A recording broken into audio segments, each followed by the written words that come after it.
Hey y'all, hope all is well.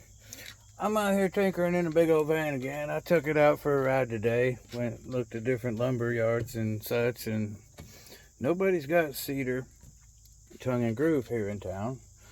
I understand people get it from Home Depot, but the closest one of those is almost 50 miles away and in a city, and I try to avoid cities. So, which is why I was looking at the local lumber stores. But oh well, the closest I can find to kind of getting to it is going to be at Lowe's, and they're like $30 a piece.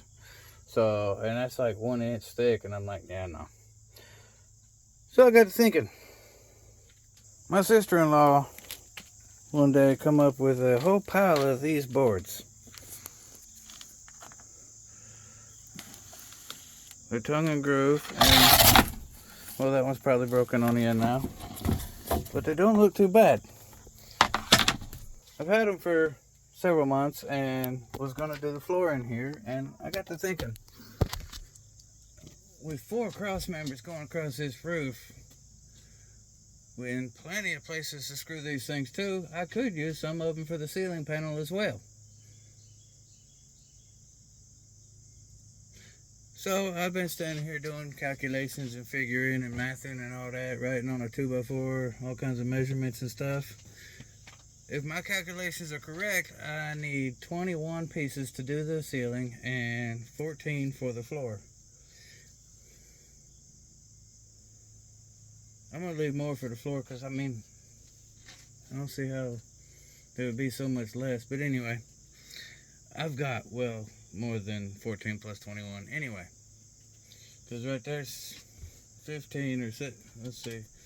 2, 4, 6, 8, 10, 12, 14, 16, 17 right there that I set aside for the flooring.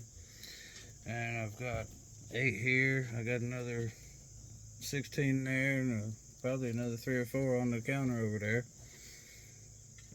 So there's going to be plenty. There's a few that I'm not going to use because the top's been peeled off or whatever, but hey, free. Know what I mean? And that won't look too awful bad as the ceiling, I hope. But you know, I can still put a hole in them, put those puck lights in. I got a whole set of those for this van. I bought those several months ago too. But that's what I'm up to, just thinking and figuring. I'm about to start screwing a few pieces of these up there and see how I think they're going to turn out. I will let y'all know how it goes. I'm going to get to it. Hope all is well, and until next time, happy trails.